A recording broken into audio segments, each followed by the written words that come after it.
Good evening, good ladies and good gentlemen. Thank you for coming tonight. I would also like to thank the Tewksbury Historical Society and the Tewksbury Public Library for allowing us to present here tonight. So without any further ado here, shut that off, please.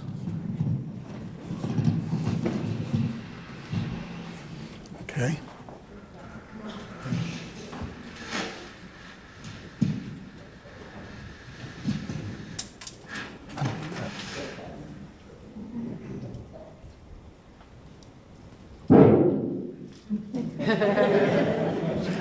Okay. My first question, though, to the folks in the audience is there a doctor in the house tonight? I actually cut myself shaving today and have some styptic on it, so if I start bleeding, let me know because I'm my worst patient. Okay, so tonight you've come to hear about Dr. Benjamin Kittredge. I'm going to start out by sort of beginning with where his family came to this country. Now, the Kittredge family started in England, where his great-grandfather came over from Ipswich, and he actually immigrated over as an indentured servant. Now, if anybody's not sure what an indentured servant is, that is when someone can't afford the boat trip across the ocean. So someone here sponsors them and pays for that. They come and they work for them and work off that debt plus interest. So as he worked off his debt, he actually met and married Mary Littlefield, and he actually became quite prosperous through the years. He had 5 sons, and the first one, Dr. John Kittredge, was the first doctor in the family, the first of many to come. So John himself had 7 sons and 6 daughters.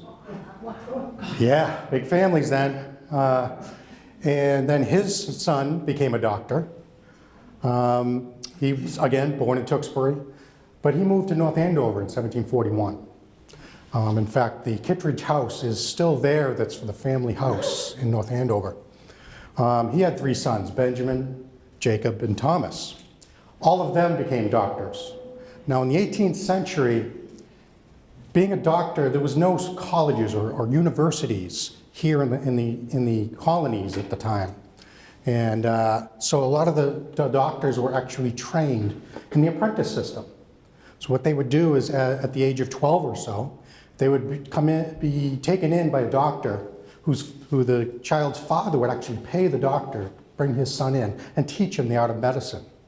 Now he would be learning and be that doctor's apprentice for about 6 or 7 years, until he was about 18, 19 years old, at which point if the doctor felt he was proficient enough in medicine, he would actually issue him a certificate as a doctor, and that's when he could actually open his own practice.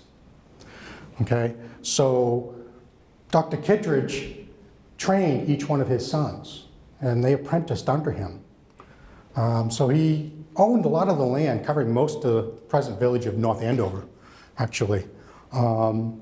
So when Benjamin Kittredge's father passed away in 1776, his brother Thomas inherited the Andover medical business. So he became actually a Revolutionary War doctor as well in the First Mass Regiment. I'm used to doing Dr. John Hart, so I'm trying not to go into Dr. Hart while I'm doing this, who was the surgeon in the 2nd Massachusetts Regiment.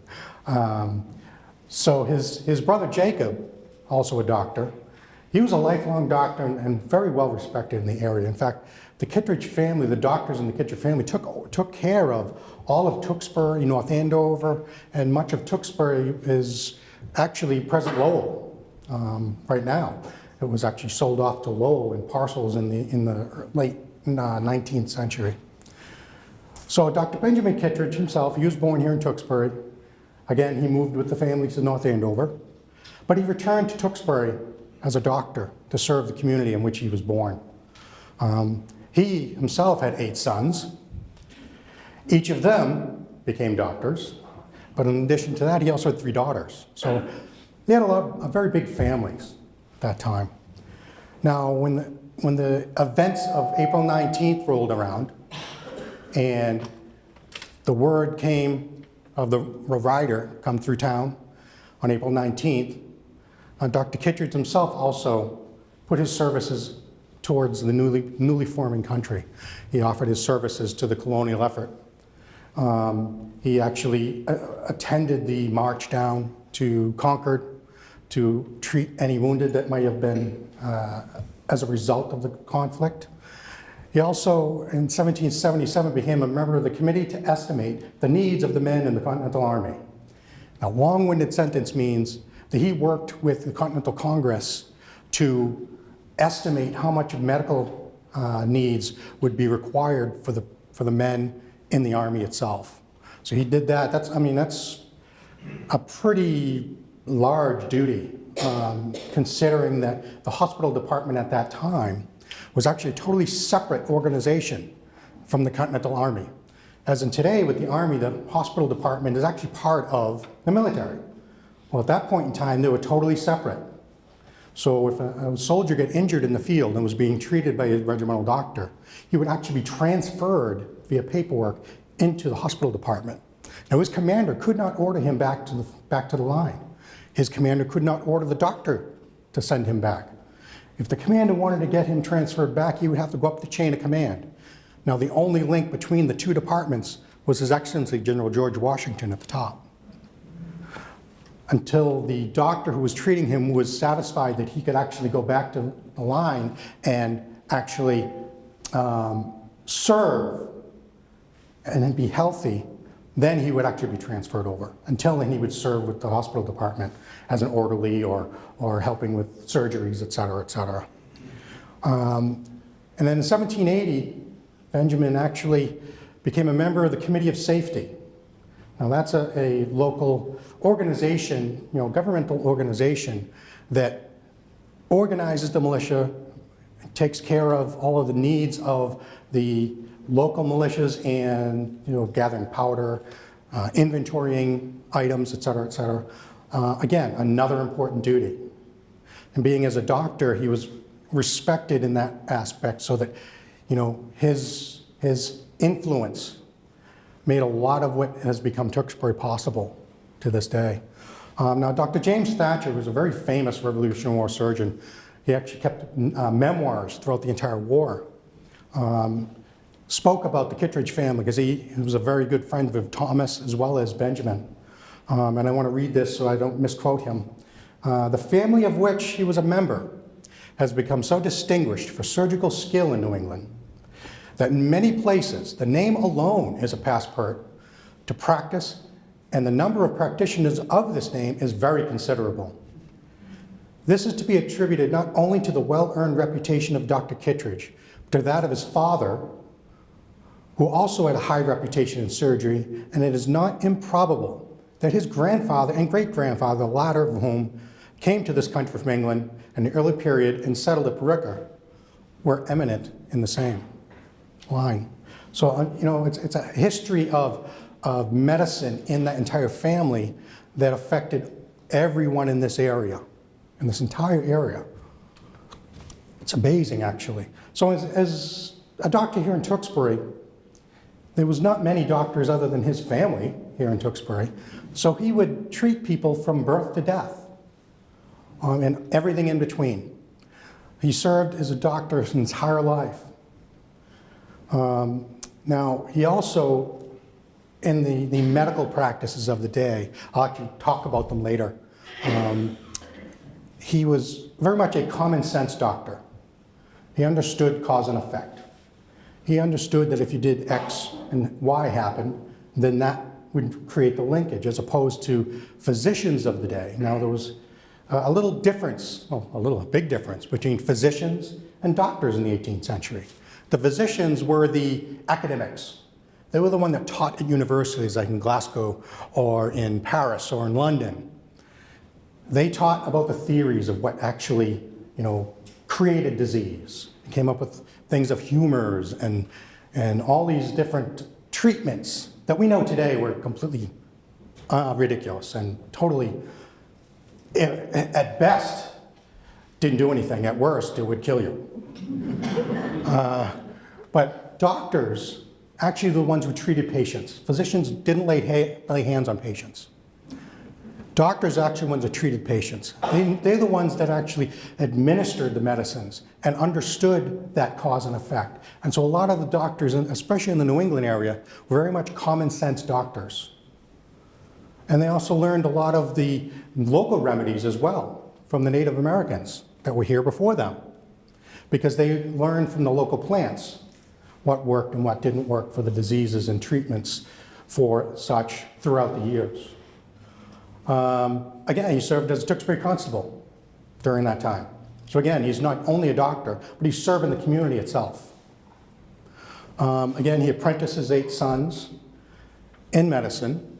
So you can imagine, having your father teaching you medicine at a time when there were very rare instances of colleges in the area.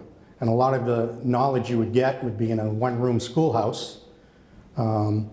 So having that in the family was very advantageous. And they didn't keep that local, they kept it to everybody. They didn't move away. In fact, his brothers, who all became doctors, spread out throughout New England to serve all of New England. His brothers went up to Maine, went up to New Hampshire, Connecticut, Massachusetts, Western Massachusetts. So the Kittredge family actually served in medicine to the entire New England area, which is an incredible legacy to have. So you can imagine that, this is the 18th century. Travel wasn't instantaneous. We didn't have instant communication at the time. So having to travel that far away, it was like a totally another country, because you would be leaving your friends and family that you may have grown up with and known. So in leaving, and opening these practices, they were going into the unknown, especially in the Western Massachusetts, which was still rather wild at the time on the New York border. So, whoops, went a little too far. Come on, you can do it. This 21st century stuff. I don't want the bibliography. And these people don't care about a bibliography. All right, whatever. So, 18th century medicine. What's it all about? Well, like I said, the physicians came up with these theories of humors and all of this stuff about why people got sick. The prevailing theory at the time was a theory of tensions. What that means is, in your body, if you were excited all the time or couldn't settle down, anxious, you had very high tensions in your system. So in order to reduce those tensions in your system, they would do a bloodletting. Because they realized, doing the bloodletting, you would calm the person down. Well, of course, you're taking blood out of their system. So they would do a bloodletting, and in doing the bloodletting, what they would do is they would take an extremity, a hand or a foot, and they would soak it in some warm water, and then they would introduce an incision. Now that incision, they would have it soak in the water in order to open up the pores to begin the blood flowing. Now if the blood didn't flow, what they would then do is take what's called a bleeding cup. I have one actually over there. So they would take this bleeding cup, it's a little glass cup, looks like a little bubble, and they would heat it over a candle or a flame. The air inside there would heat up and expand, as air does when it gets hot. Then they would put that over the incision, and as the glass cooled, the air inside would cool and contract and create a vacuum. They'd begin drawing that blood out through the incision. And they would do the bloodletting and drain out maybe a quart or so of blood. Now, many doctors, in fact, most of them, thought we had twice as much blood than we actually do in our body at that time. So you can imagine if they thought we had twice as much, then when they do the bloodletting, they're draining a lot of the precious blood that you have. In fact, that's one of the theories of why Washington passed away, was the bloodletting after his surgery, because they drained too much blood out of him to cure him. But that idea of tensions, well, it's what we call high blood pressure. We treat that high blood pressure today in a different way with medications to lower that blood pressure or through diet. But physically, we're no different. It's only like 250 years. So many of the remedies that worked during the day actually would still work with us today. For example, when we have acid reflux, it was called dyspepsia at the time, okay? What they would treat that for would be powdered crab's claws. So what they would do is take the crab claw shells, dry them out, and grind them into a powder, and then make a pill out of them and take that for dyspepsia. Anybody know what's in, claw shells? Calcium, Tums. Do we take Tums today for acid reflux and upset stomach? Yes. Physically, it's the same thing. It's just from the raw form as opposed to the processed form we have today. Now, if someone had malaria, one of the things they would treat you for, which was common in many of the low-lying areas, like, for example, many areas of Tewksbury. In fact, where we're standing today was one of the low-lying areas. In fact, there were marshes right over where 38 is now. So you would have a lot of mosquitoes that may carry diseases. One of those diseases would likely malaria. So they would treat malaria with what's called Jesuit's bark or Peruvian bark. They would import that by the ton into the country. And what you would do is it's just a bark from a tree in South America, Peru, obviously. They would import that by the ton into the country, and then they would grind that up into a powder and then mix it into a hot water, make like a tea. And they would drink that tea and it would relieve the symptoms of malaria. Well, what we treat malaria with today is what? Quinine, right? That tree, the active ingredient in that bark, quinine. Again, it's the same medicine, just in the raw form as opposed to the purified or synthetic form. So a lot of that's common sense knowledge. For example, bathing, in which I did take a shower before I got here today. If you didn't have, like, let's say during the war, in the encampment, you're not going to have running water. You may have a well somewhere, one of the homes in the area, but if you didn't and you had to bathe, one of the recommendations of a surgeon would be to bathe in the center of a stream. Anybody know why the center of a stream at the time? Think of this, farmlands, right? What do farmlands do to fertilize their crops? What happens when it rains and you get the runoff in the stream? That's going to be on the edges of the stream. The cleaner part would be the middle of the stream. Common sense medicine. So, again, it's a lot of the training having to be done and received by existing doctors, training new doctors in the apprentice system. A headache, for example. You would drink a tea of willow bark. Has I could never say that. Yes. Aspirin in it. Same thing, again, raw ingredients. You could still use it today. Now, one of the things that they thought was the cause of some diseases like malaria was bad air. Okay, they thought the air was bad, so you had to purify the air. So what they would do is they would take something like this. I'll put my cane down. Hopefully I can walk over there. I'm seeing my orthopedic tomorrow. They would take something like this. Okay? This is just a metal dish with holes in the top. What you would take is you would take coal from a fire and put that hot coal in here. And then put on top of that some frankincense. Frankincense being the sort of the sap from a plant as a resin, and it would burn and smoke. So you would take that and you would smoke the air to purify the air. And they found when they did that, the incidence of malaria went down. What they didn't understand is what they were doing is chasing away the mosquitoes. They were the carriers of the malaria, cause and effect. I've actually tried this in my house. It actually works to keep the mosquitoes away. Because the mosquitoes haven't changed much either. So are there any questions any folks have here? Take my hand off a bit here to answer questions. Yes? Would these male doctors have been delivering babies, or what was the role of midwives at the time? The question is, would male doctors deliver babies, and what was the role of midwives at the time? The male doctors, yes, would be delivering babies, but if there was a midwife in town or in the area, they would act as an assistant. They would be like the nursing staff of a doctor. Now, on a campaign trail, when you move from one encampment to the next, as you move the battles, you may recruit local midwives and recruit women in the area to become nurses. Now, to be a nurse in the 18th century was typically someone who came from the lower classes of society. You may wonder, why is that? Well, a woman of means would never be seen touching a man she was not betrothed to.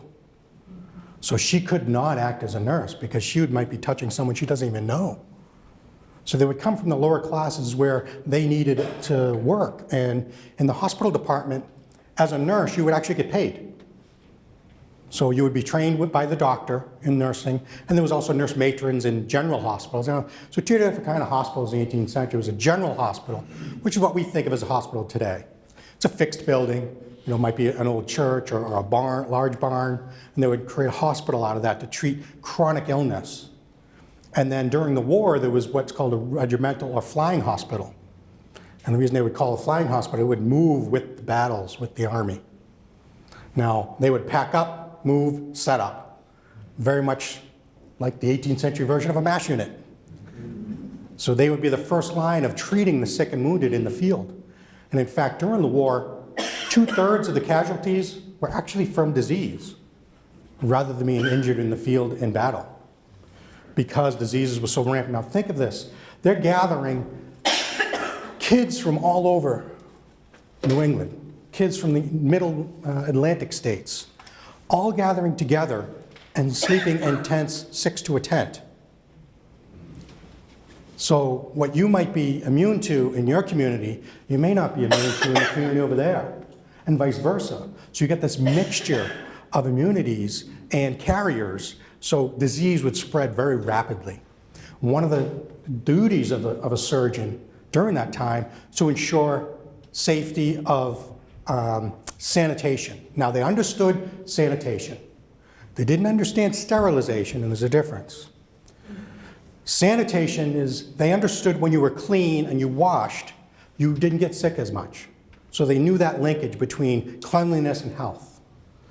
Whereas sterilization, what didn't come into effect until the 1820s, 1830s, when the instruments to actually see the viruses and see the bacterium came into effect, where you had the better optics to actually create the microscopes to see those little critters. So before then, it was sanitation, stay clean, make sure you don't have stuff laying around in the house where you're making food, etc.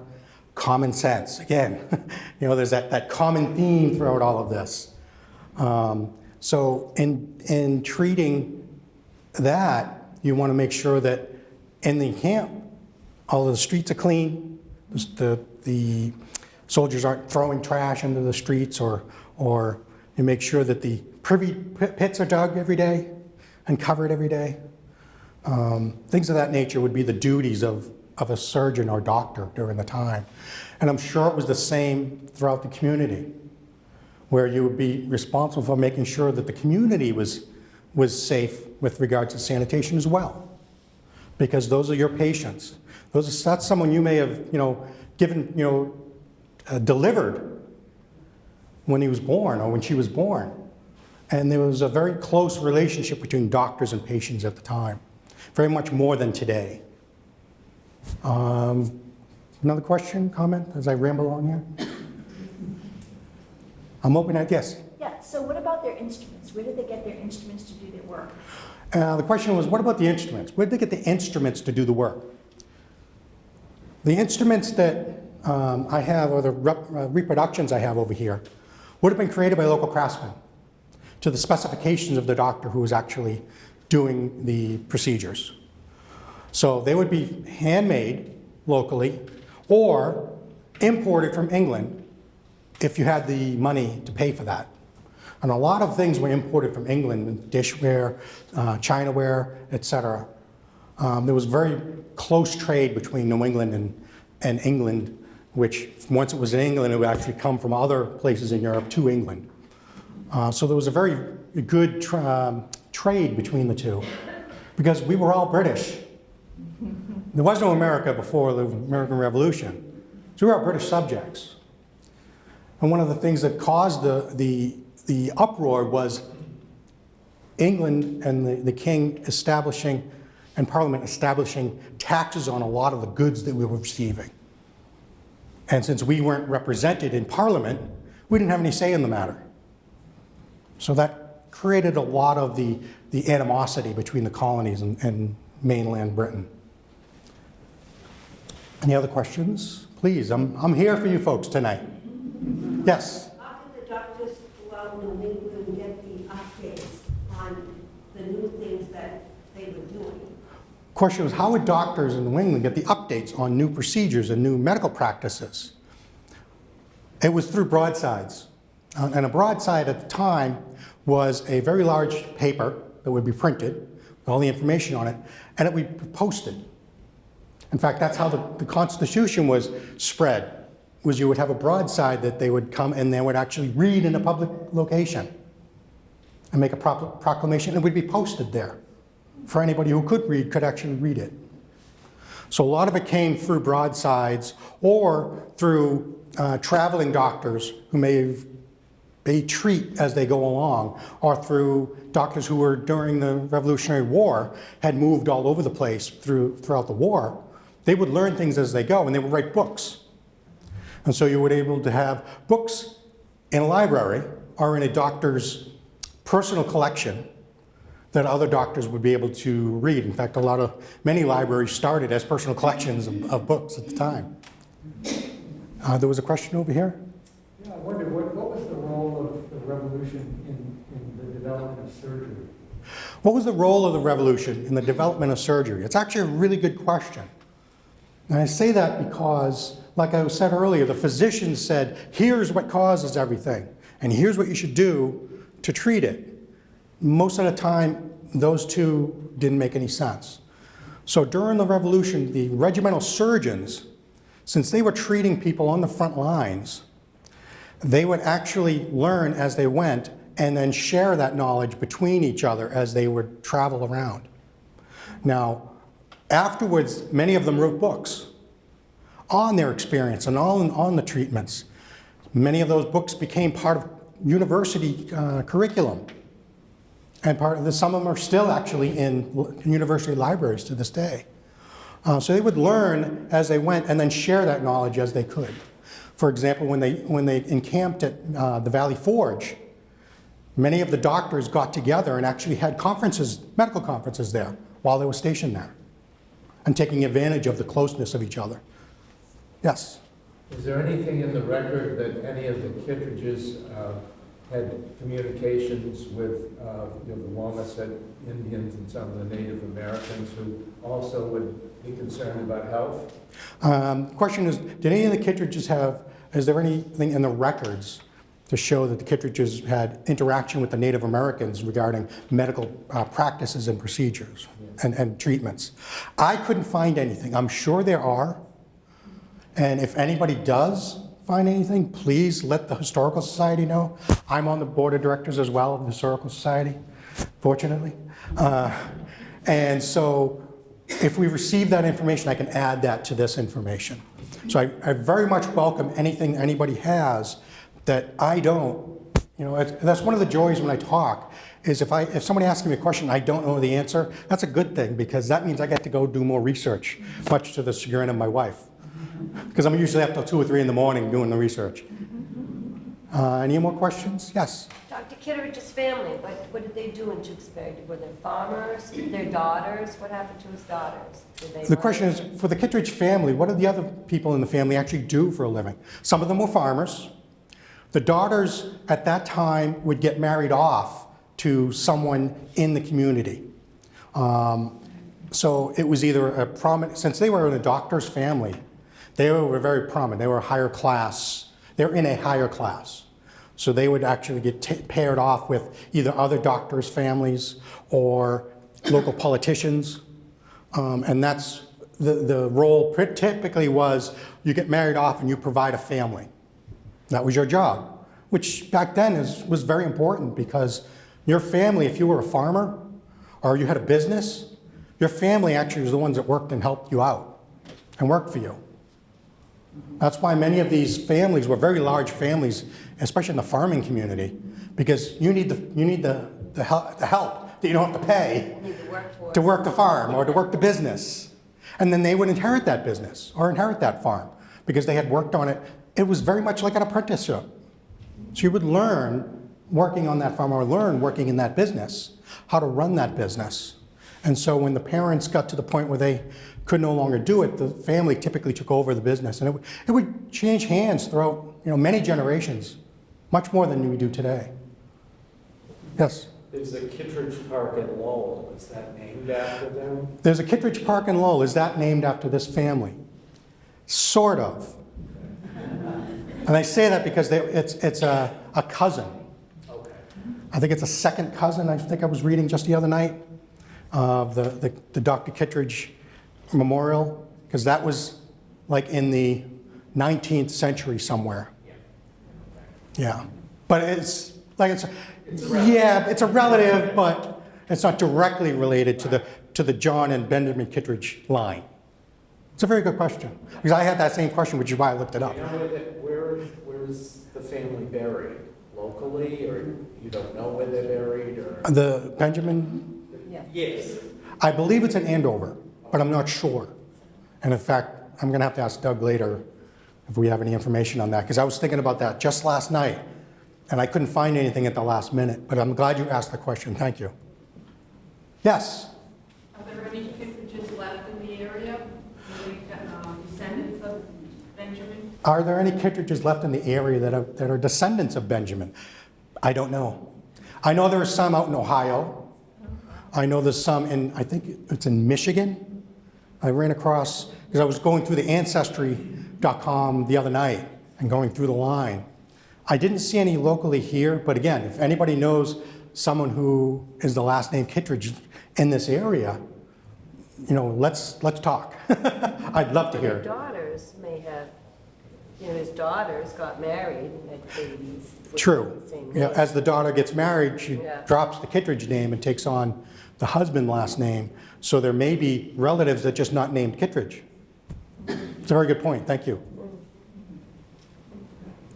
Any other questions, comments? Yes. Where in town was the Kittredge Homestead? Where in town was the Kittredge Homestead? It's a good question because I was looking for that last week.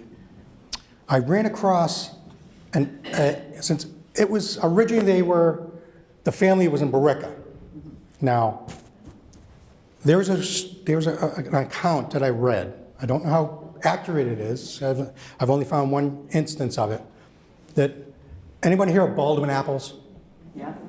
All right. Well, there's a Baldwin statue over not too far away in, what was it, Wilmington? Or? Yeah, because I've driven by it many times, in that windy road.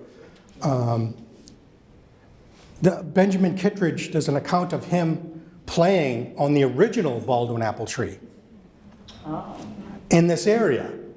Now, he was born in Tewksbury, but when he was like a year or two old is when they moved to Andover.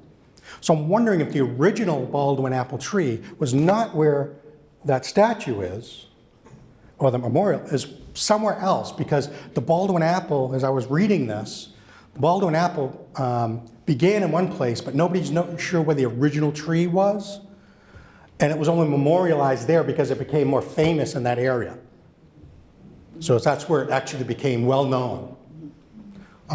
So I'm wondering if it might be somewhere between the Tewksbury Andover line, because they said he played there on the tree and it was only like a quarter or half a mile from his home. So that's why I'm wondering if it's somewhere between the two areas, as opposed to where it's actually marked right now. That's actually something I'm going to follow up on in the future.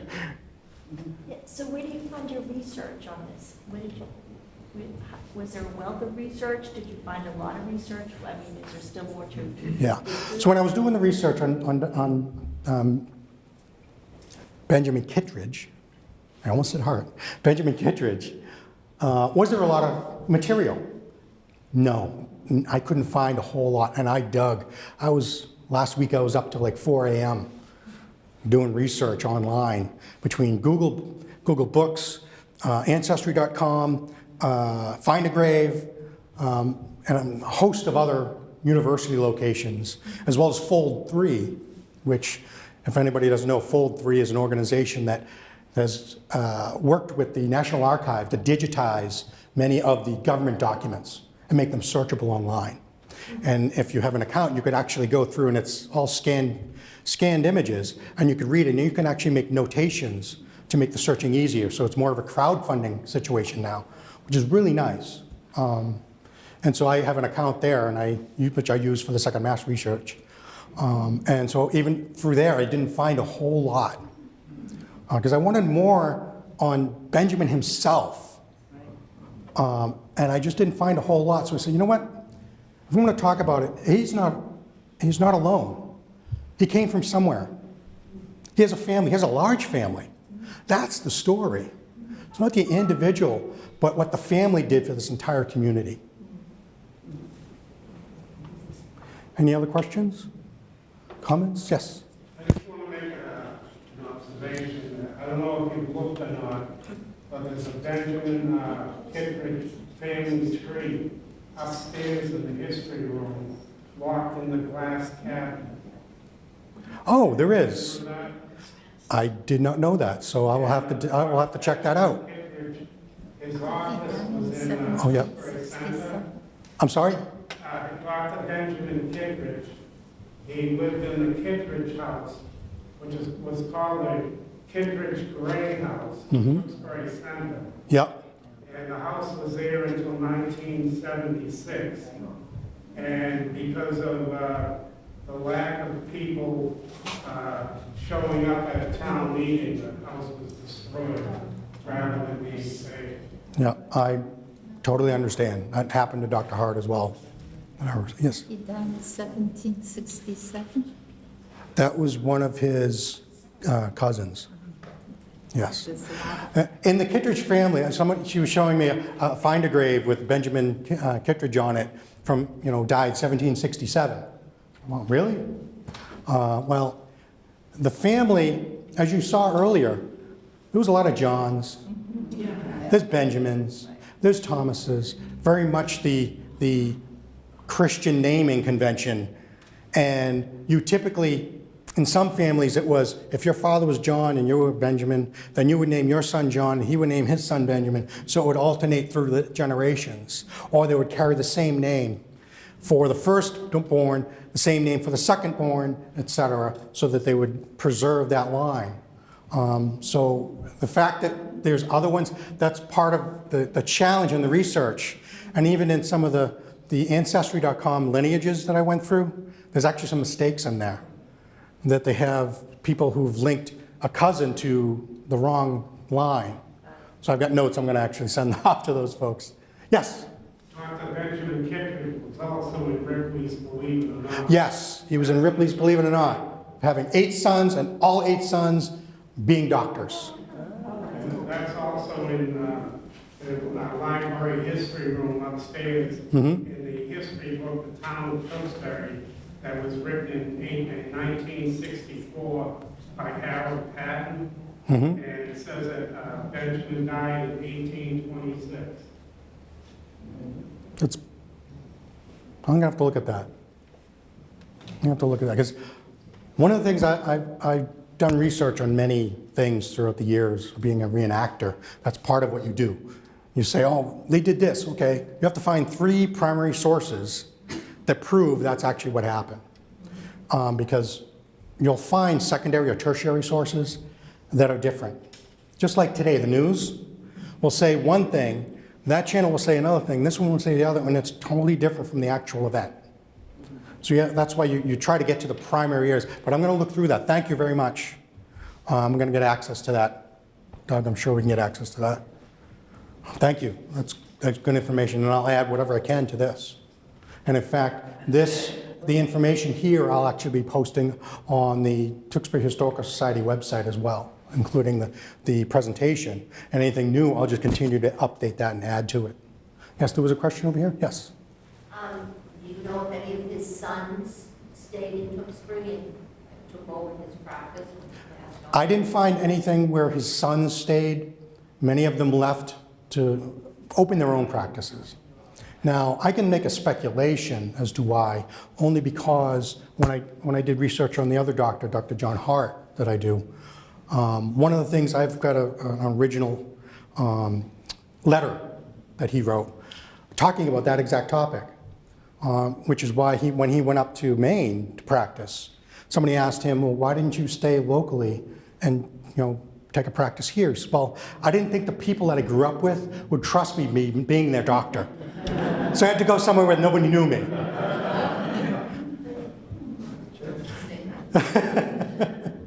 So I can imagine it might be something similar. Yes? You said that you walked down to the line and pocket. Was that about He said, he asked, Dr. Benjamin Kittredge walked with the militia down to Concord. Is that route marked here in town? Yes, it is now marked. It is marked with granite posts, which start in the triangle over by the town hall, goes up East Street and down Lee Street, which was the actual route. There's one right out here by the oak tree. Then it goes down Chandler Street, and there's a handful down Chandler Street to the big crazy intersection. I know it's crazy because I live right off of it. And then down toward the Billerica line, down Chandler as it continues through that intersection. And there's 9 total that we've actually put in, the Tewksbury Historical Society has actually installed. And we're in the process of having plaques made with stories of individuals who actually made the march and stories about the original march that will actually affix to each one of those plaques as we go on. You're very welcome. Well, thank you, folks. Oh, I'll take one more question. How's that? Yeah, there is a Kittredge Avenue off of Aspen Street. I didn't know if maybe the Kittredge estate or whatever would have been located in that area, or if the street's even named after the same family. The question was, there's a Kittredge Street, you said? Avenue, yeah. Kittredge Ave. It's a road off of Assel Street, which is right down by, behind where Walmart is now.